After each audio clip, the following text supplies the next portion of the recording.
qulubina bi barakatil Qur'an. Alhamdulilladzi nawwara qulubana bi tilawatil Qur'an wa zayyana akhlaqana bi tilawatil Qur'an wa hassana a'malana bi dzikril Qur'an wa bayyana wujuhana bi nuril Qur'an wa najjana minan nari bi karamatil Qur'an wa dakhalana al-jannata bi syafa'atil Qur'an.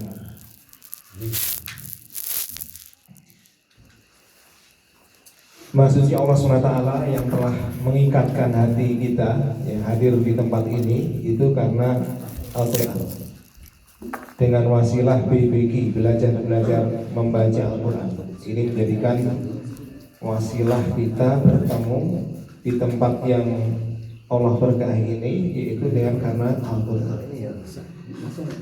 Dan juga kita berharap pada Allah SWT, pujian pada Allah SWT karena Allah telah memberikan cahaya kepada hati kita ini karena tilawah Al-Quran.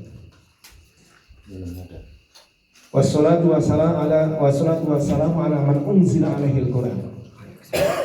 Dan salam dan salawat kepada junjungan kita Nabi Muhammad SAW yang telah diberikan wahyu oleh Allah SWT Al-Quran Al-Karim yang dilanjutkan pada kita semuanya, dan juga pada sahabat man ta'allamu allamul Quran, yaitu para sahabat dan penerusnya hingga akhir zaman yang terus belajar dan mengajarkan Al-Quran. Alhamdulillah pada kesempatan malam hari ini dengan berkah wasilah dari panitia dan juga tempat yang telah disediakan oleh Bapak Kesno, kita bisa hadir di tempat ini. Mudah-mudahan menambah ukhuwah Islamiyah di antara kita semuanya dengan rasa cinta kita pada Al-Quran Al-Karim. Bapak, ibu-ibu yang dimuliakan Allah SWT, di dalam kitab Tibyan fi Adabil Hamalatil Quran, jadi ada sebuah kitab yang masyhur, yaitu berkaitan dengan adab-adab di dalam mengemban Al-Quran, membawa Al-Quran. Siapa pengemban Al-Quran? Ya kita yang belajar, kita yang mengamalkan, yang memperjuangkan. Ada beberapa hal. Ini waktunya 15 menit ya kalau nggak salah ya? 1 jam setengah. 1 jam Pak. 1 jam boleh, tapi nambah lagi nanti panitianya harusnya. Masih ada bakso Pak?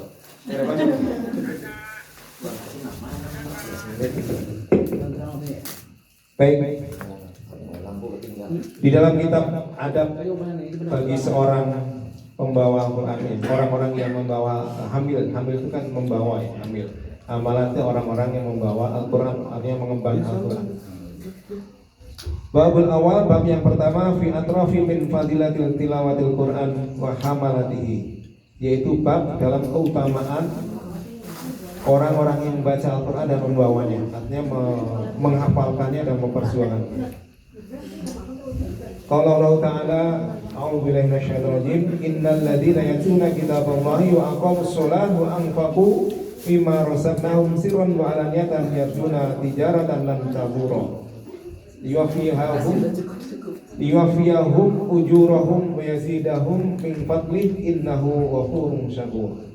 Sungguhnya Allah, innal ladzina yatluna kitaballah, sungguhnya orang-orang yang membaca Al-Quran, wa aqamus sholat, dan mendirikan sholat, wa anfaqu, dan menginfakkan mimma razaqnakum, dari apa yang mimma razaqnahum, dari apa yang telah dirizkikan kepada mereka, sirran wa alaniyatan, baik secara diam-diam maupun secara terbuka, yarjuna tijaratan lan tabura, dan mengharap akan mendapatkan pahala yang tidak akan pernah rugi.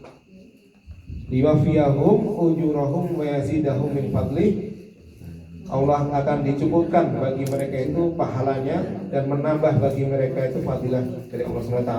Innahu ghafurun syakur, sungguhnya Allah SWT itu adalah Maha Mengampun dan memberi syukur. Jadi ini ada keutamaan.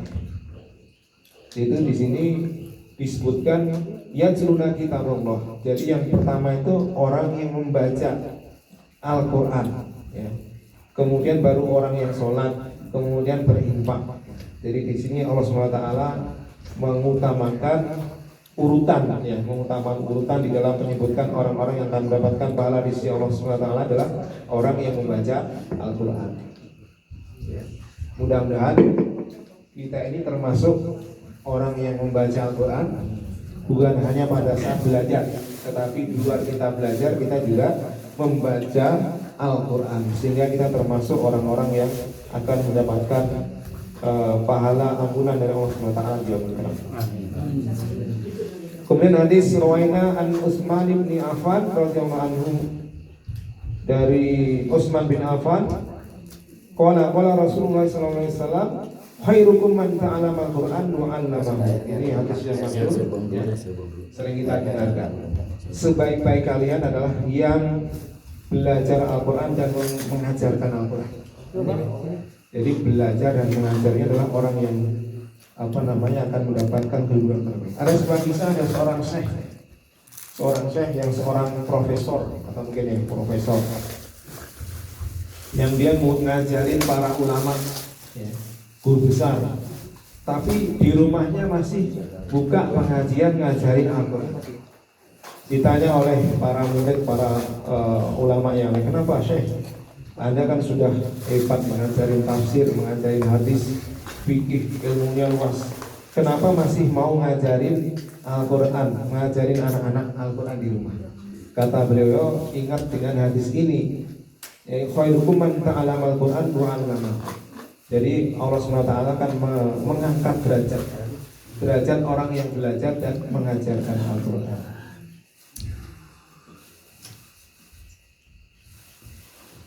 Nah, hadis berikutnya, wa an Aisyah radhiyallahu anha qala Rasulullah sallallahu alaihi wasallam, alladzi yaqra'ul Qur'ana wa huwa mahirun bihi ma'a syafaratil kiramin bararah. Orang yang membaca Al-Qur'an dan dia itu mahir itu seperti Ustaz ini, ya, Ustaz Samiono dan anaknya tadi, bacanya dia punya hafalan, ya, bacanya sahih, maka akan mendapatkan keutamaan, ya, keutamaan di sisi Allah SWT. Walladzi yaqra'ul Qur'ana wa la yatata'u fihi wa huwa 'alaihi syaqun lahu ajrun. Nah, ini baiknya nih. Jadi orang yang membaca Al-Qur'an tetapi terbata-bata, maka baginya itu dua pahala. Pertama adalah pahala dalam membaca Al-Qur'annya, yang kedua adalah pahala belajar. Tapi tetap yang terbaik adalah yang bacanya benar gitu, ya. Jangan belajar terus gitu, mendapat pahala gitu, Pak. Dua pahala tapi kecil-kecil, yang gede satu gitu yang di depannya. Jadi semangat untuk belajar terus, ya.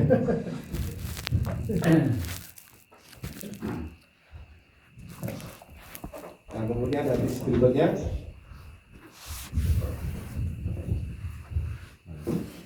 wa Nabi Musa al-Asy'ari radhiyallahu anhu qala Rasulullah sallallahu alaihi wasallam, mathalul mu'minil ladzina yaqra'ul Qur'ana mathalul utrujah. Perumpamaan orang-orang mukmin yang membaca Al-Qur'an itu seperti buah utrujah. Buah utrujah itu rihuha thayyib, baunya enak, wa ta'muha thayyib, rasanya juga enak. Apa buah? Durian, ya. Tapi tidak suka durian, ya. Itu orang mukmin yang membaca Al-Qur'an itu seperti utrujah, ya. Aromanya enak, rasanya juga enak, gitu. Wa mathalul mu'min alladzi yaqra'ul Qur'ana mathalul samrah. Mathalul mu'min alladzi la yaqra'ul Qur'ana mathalul samrah.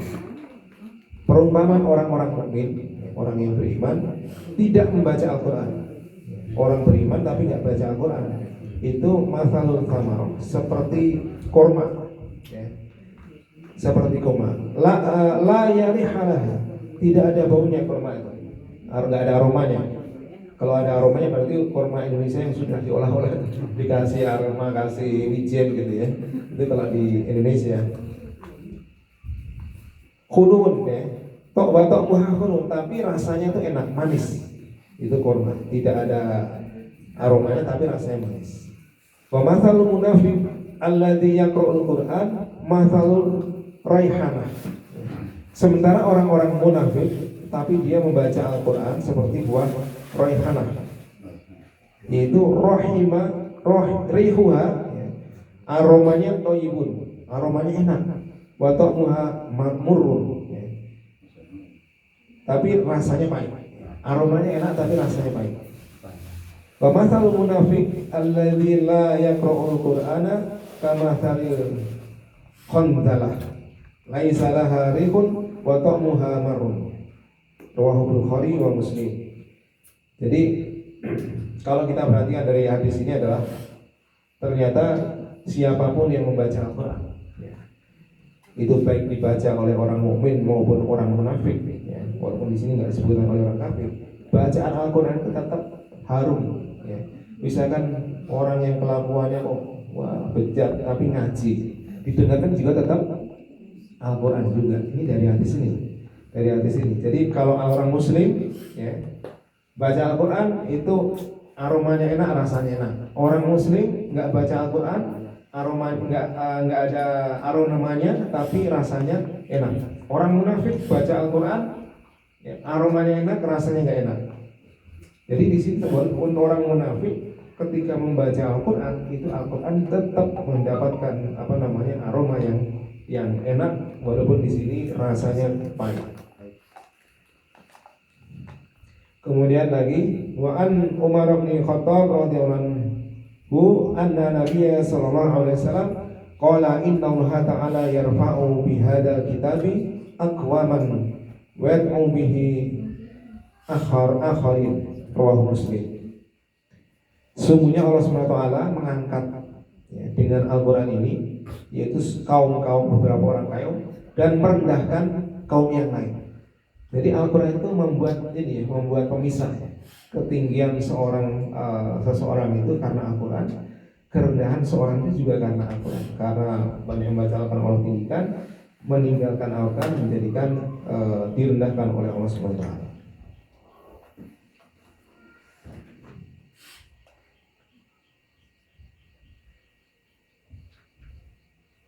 Kemudian berikutnya wa an Abi Umamah Al-Bahili radhiyallahu anhu qala sami'tu Rasulullah sallallahu alaihi wasallam yaqulu aqra'ul Qur'an fa innahu ya'ti yaumal qiyamah syafi'an li ashabi. Bacalah Al-Qur'an, sesungguhnya Al-Qur'an itu akan datang pada hari kiamat itu sebagai memberi syafaat kepada sahabat-sahabat. Siapa itu ashabi? Yaitu orang-orang yang membaca Al-Quran, mengamalkan dan membela Al-Quran. Jadi bacaan Al-Quran itu insya Allah nanti akan menjadi syafaat bagi kita ketika kita sudah berdebar-debar ya. Ini mau masuk neraka atau masuk surga. Ini kok ditimbang-timbang hampir sama, ini bisa saja masuk neraka, tiba-tiba datang Al-Quran bacaan kita. Oh ya dulu pernah ngaji BPG, ngaji Masjid Nurul Huda ya misalkan, itu akan jadi syafaat. Ramadan ikut tadarus online, itu akan menjadi syafaat. Ini orang baik ini dulu waktu di dunia banyak membaca. Nah, itulah yang disebut dengan syafaat.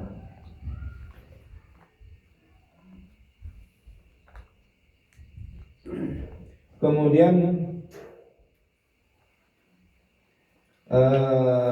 ada lagi ya. Wa ani bin Umar radhiyallahu anhu Nabi sallallahu alaihi wasallam qala la hasada illa fi thnatain rajulun atahu Allahul Qur'an wa huwa yaqumu bihi ana al-laili wa ana an-nahar wa rajulun atahu Allahu malan wa huwa yanfiquhu ana al-laili wa ana an-nahar ya. Jadi tidak boleh hasad ya. Hasad itu dengki ya, iri dengki ya. Boleh nggak ini? Ternyata boleh iri hanya pada dua orang ini. Pertama, kita boleh iri kepada orang yang diberikan kemampuan membaca Al-Quran. Kok enak banget nih Ustaz Samiono, iri banget nih, kapan bisa? Gitu ya. Itu boleh iri gitu. Ini dengan Ustaz ini, wah enak suaranya, mana kapan? Itu boleh iri. Dengki dengan orang, bukan dengki ya, maksudnya kalau iri itu pengen kenikmatan di orang lain. Kalau dengki itu kenikmatan orang lain akan kita singkirkan. Tapi iri beda ya. Kita ingin dapat seperti itu juga. Tapi kalau dengki gimana deh supaya Ustaz Samuel itu suaranya gak enak lagi kita subuhin. Kita kasih gorengan itu artinya dengki. Tapi ini iri. Yang boleh hasad iri. Artinya pengen kenikmatan orang lain itu ada dalam diri kita. Jadi itu. Itu yang pertama. Boleh iri kepada pembaca Al-Quran. Yang kedua, boleh iri kepada seorang yang dikasih rezeki kaya oleh Allah SWT. Tapi hartanya itu digunakan untuk apa? Untuk kebaikan-kebaikan. Iri dengan Pak Kasman, enak banget nih Pak Kasman punya apa namanya saung villa ya, untuk ngaji, kita di suku macam-macam ya, gratis semuanya ya.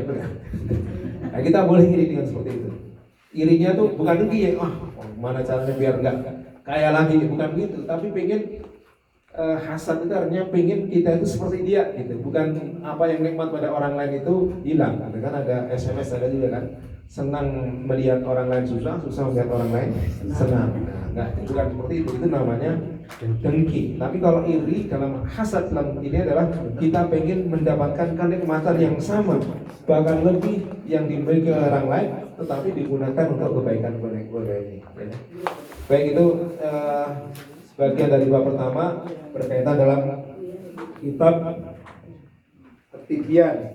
Kitab Tibyan ini adalah kitab yang berkaitan dengan adab bagi pembelajar orang-orang yang ngaji dari Al-Quran. Jadi Bapak Ibu semuanya, mudah-mudahan kehadiran kita yang di tempat ini adalah harus sempat, masih 45 menit, 11 menit. Mulainya kecepatan. Ini baru pembukaan. Mentang-mentang udah makan terus lanjut, saya belum gimana. Jadi ini salah satu cinta kita Al-Quran tadi adalah dengan pembacanya. Ya, membaca itu bentuk kita. Bagaimana kita bisa mengamalkan Al-Quran kalau kita tidak pernah membaca, menghayati, mengamalkan, kita nggak bisa. Nah, itulah salah satu pintu ya. Tadi kita sudah sebutkan ya, kebaikan-kebaikan yang begitu banyak bagi hamalah ya, bagi orang-orang yang membawa ya, mengandung membawa Al-Quran ini ya, itu demikian kenikmatannya luar biasa. Di dalam ayat yang lain ya, di dalam hadis-hadis yang lain juga disebutkan. Nah, ini anak-anak mudanya. Geser sini geser sini lagi sini. Sini enggak apa-apa sini. Sini depan sini. Sudah habis. Masih lama kok 45 menit lagi. Ibu-ibu jadi Al-Quran itu apa namanya, bahkan menjadi obat bagi kita, obat susah sedih. Bahkan kalau misalkan kita lagi susah gitu, itu buka Al-Quran, nggak usah pilih-pilih ayat. Al-Quran bukan langsung dibuka, ya, nggak usah pilih ayat berapa aja, buka langsung, ketemu ayat itu terjemahkan artinya. Disitulah nanti insya Allah kita akan mendapatkan mendapatkan fadilah barokah dari Al-Quran. Ini salah satu cara cinta kita kepada Al-Quran. Jadi mudah-mudahan di Masjid Nurul Huda dimulai dari Bapak Ibu semuanya ini menjadikan komplek kita ini, khususnya warga Muslim ini ya, itu menjadi orang-orang yang benar-benar cinta. Jadi Bapak Ibu yang belajar Al-Quran itu orientasinya jangan hanya berhenti di bisa membaca. Tadi disebutkan kan, alamu wa ta'allamu, alam Al-Quran wa alamahu. Jadi belajar dan terus belajar, mengajari. Itu orientasinya seperti itu. Jadi itu yang menjadikan semangat kita di dalam belajar Al-Quran. Karena Al-Quran ini sekali lagi akan menjadikan kedamaian di dalam diri kita, kedamaian Al-Quran. Dan Al-Quran ini jangan dijadikan ini ya jimat, karena jimat ditaruh di atas lemari, dikunci tempat yang tapi taruhlah di tempat yang mudah diraih. Maksudnya mudah diraih itu seperti apa? Di ruang tamu, di tempat-tempat kita istirahat, ya.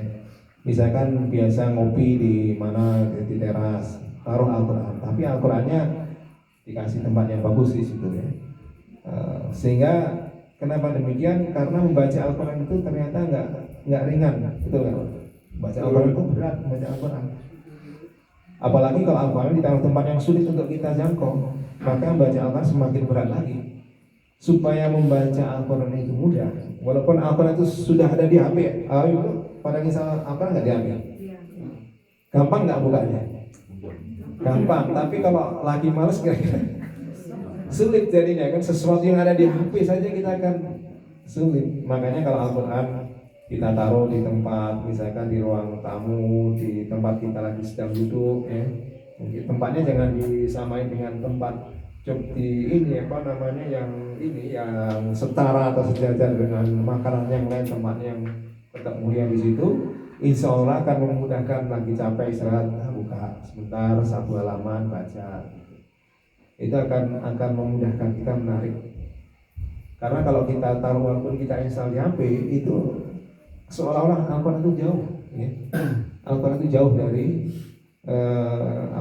bacaan kita. Kecuali kalau aplikasi Al-Quran pilih yang ada notifikasinya. Jadi notifikasi bukan hanya dari WA saja, dari aplikasi Al-Quran, ya. Mengingatkan di baju ada ayat, kita buka baca. Itu salah satu bentuk cinta kita kepada Al-Quran. Kalau kita ingin mendapatkan tadi sudah jelas banyak sekali syafaat dari Al-Quran yang akan itu mengangkat derajat kita.